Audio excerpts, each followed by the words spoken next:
Skyfie 1 voorblad. Vandag werk ons met die einde van Mappengebou en kwartaal 1 hersiening. Hierdie les fokus op waarom Mappengebou verval het en hoe ons dit met ander beskawings kan vergelyk.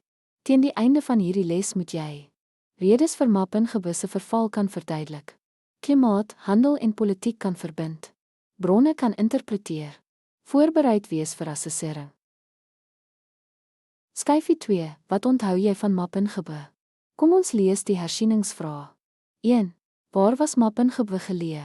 Antwoord, dit was in die noorde van Suid-Afrika by die Limpopo rivier. 2. Watter rivier het daar gevloei?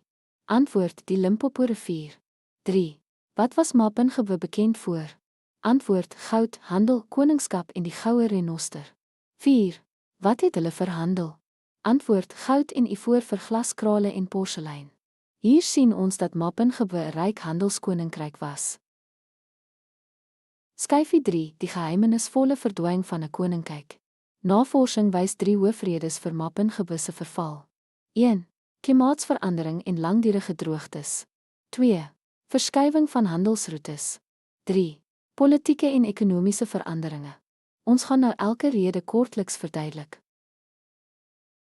Skyfie 4, klimaatsverandering en die impak van droogte. Lengterig. Teore. Mappengebou was afhanklik van landbou. Mense het mielies en sorghum verbou.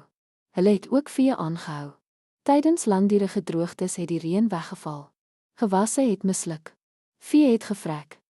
Die gevolg was hongersnood en verswakking van die koninkryk. Historiese bron, droogte en klimaat. Lees nou die bronvrae. 1. Wat wys die prente oor die klimaat? Antwoord, dit wys 'n droë klimaat met min water. 2. Hoe sou dit boere beïnvloed het? Antwoord, gewasse sou nie groei nie. 3. Waarom sou vee vrek? Antwoord, geen gras of water vir vee nie. Hier verbind ons klimaat direk met die ekonomie. Skyfie 5, goue handel en globale verbindings. Teorie. Mappengebou het handel gedryf met Oos-Afrika, Arabiese handelaars, China. Hulle het uitgevoer goud, ivoor, dierevelle. Hulle het ingevoer glaskrale, porselein, stoffe. Hierdie handel het Mappengebou ryk gemaak.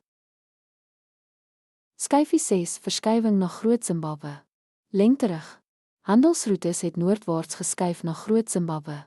Die gevolg was minder handel deur Mappengebou, minder rykdom, verlies aan politieke mag. Bronaktiwiteit, kaartinterpretasie. Lees die bronaktiwiteit. 1. Waar was Groot Zimbabwe geleë? Antwoord, in hedendaagse Zimbabwe. 2. Waarom beter verhandel? Antwoord, dit was nader aan nuwe handelsroetes. 3.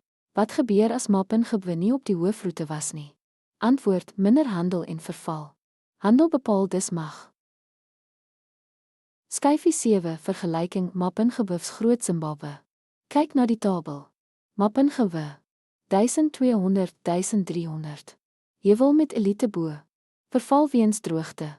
Groot Zimbabwe 1300, 1450. Groot klipmure. Politieke verandering. Aktiwiteit, voltooi die paragraaf. Kort paragraafmodel. Beide koninkryke was goudhandelsentrums.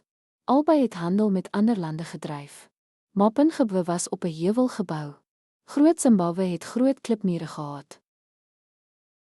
Skyfie 8, sleutelbegrippe en historiese woordeskat. Klimaatsverandering, langtermynverandering in temperatuur en reën. Handelsroete, pad of seeweg verhandel. Argeologie, studie van fisiese oorblyfsels. Beskawing, georganiseerde samelewing. Oefening. 1. Handelsroetes. 2. Argeologie A. 3. Klimaatsverandering B. Skyfie 9, gevalle studie, die lewe van 'n boer in droogte. Beantwoord die vraag. 1. Wat gebeur met gewasse? Antwoord, hulle misluk. 2. Wat doen jy as jy honger is?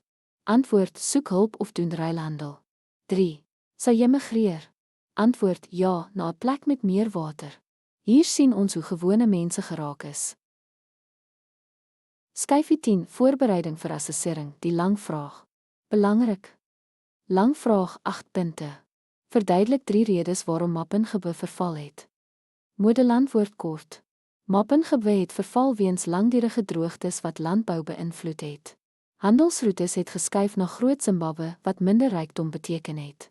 Politieke veranderinge het ook bygedra. Let op, noem redes verduidelik elkeen kortliks. Skyfie 11 Bronanalise, interpretasie van historiese tekste. Lees die teks. Teen die laat 1200 het die klimaat droër geword. Minder reën het swak oeste veroorsaak. Handel het begin skuif noord. Vraag 1. 2 probleme. Antwoord: droogte en handelsverskuiwing. 2. Hoe hou klimaat en ekonomie verband? Antwoord: swak landbou lei tot minder handel. 3. Watter vaardigheid gebruik jy? Antwoord: broninterpretasie. Skyfie 12, aktiewe klaskamer, rolspel van die koninkryk. Rolspelaktiwiteit. Groep 1 boere. Probleem: droogte. Oplossing: soek nuwe grond. Groep 2 handelaars. Probleem: minder handel. Oplossing: nuwe roetes. Groep 3 raadgewers. Probleem: verlies aan mag. Oplossing: alliansies. Skyfie 13 opsomming van kwartaal 1. Belangrik. Mapungubwe was 'n goudhandelsentrum, 'n koninkryk met sosiale klasse, deel van internasionale handel. Verval. Klimaatsverandering. Handelsroetes verskuif. Ekonomiese en politieke verandering. Klimaat, handel en politiek werk saam in geskiedenis. Skyfie 14 refleksie en selfvalering. Dink terug. 1. Wat was die belangrikste rede vir Mapungubwe se verval? 2. Wat het jy die meeste geniet? 3. Watter vaardigheid het jy verbeter?